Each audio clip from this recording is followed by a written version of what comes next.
అనేది చూసాం కదా. ఓకే భాస్కర్ గారు, రైట్.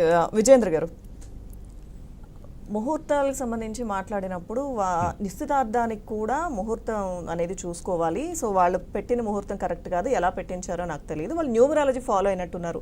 8 ఆగస్ట్ నెల 8వ తారీఖు ఏవో కొన్ని చెప్పారు ఆయన. సో ఏంటిది న్యూమరాలజీ వైపు ఎందుకు వెళ్ళారు మళ్ళీ?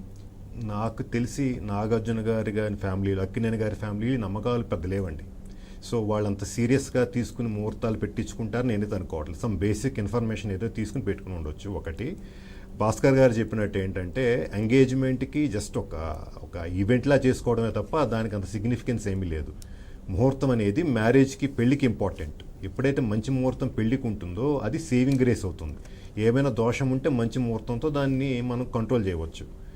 అది నేను మేజర్గా చెప్పేది. సో ఎంగేజ్మెంట్కి పెద్ద స్పెసిఫిక్గా మనం పెద్ద ఆలోచించాల్సిన అవసరం లేదు. అంత సీరియస్గా తీసుకోవాల్సిన విషయం కూడా కాదు. అది మ్యారేజ్ వరకు అయినప్పుడు కనుక మంచి ముహూర్తం పెట్టుకుంటే అది అందరికీ మంచిది.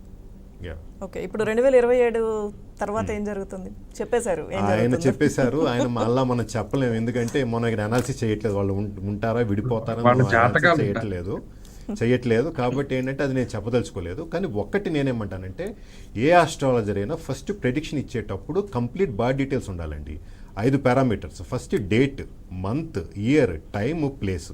సో ఒక జాతకం ఒక అనాలిసిస్ చేయాలి అంటే ఖచ్చితంగా ఈ 5 ఉంటేనే మనం ఎప్పుడైనా అనాలిసిస్ చేయగలం.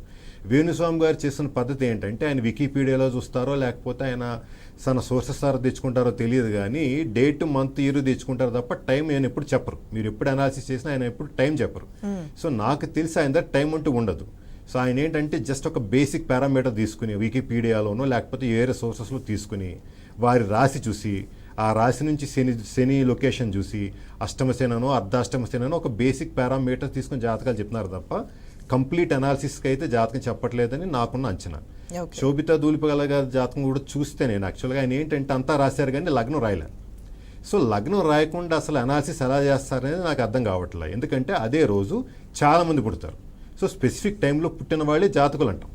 సో ఆ జాతకం అనేది, శోభితా గారి జాతకం అనేది ఖచ్చితంగా లగ్నం అనేది. లగ్నం అంటే ఫస్ట్ హౌస్. ఒక జీవితం ఆరంభమయ్యేది మొదటి స్థానం నుంచే, అది ఉండాలి. ఆ లగ్నం ఉన్నప్పుడే వివాహ స్థానం ఎలా ఉండబోతుందని చెప్పొచ్చు తప్ప జస్ట్ ఒక మూన్ సైన్ తీసుకుని ధనుస్సు రాశి, కర్కాటక రాశి, షష్టాష్టకాలు విడిపోతారని చెప్పడం కరెక్ట్ కాదు. సో ఖచ్చితమైన టైం ఉంటేనే మనకు ఒక అనాలిసిస్ చేస్తుంది. అది ప్రొఫెషనల్గా ఏంటంటే అది అలాగే చెయ్యాలి. అంతేకాకుండా ఇలా చేస్తున్నారు అంటే ఆయనకి ఏమైనా ఉద్దేశం ఉండడు, పాపులారిటీ తప్ప నాకు వేరే ఉద్దేశం నాకేం కనిపించట్లేదు. Okay, yes. నటికుమార్ గారు,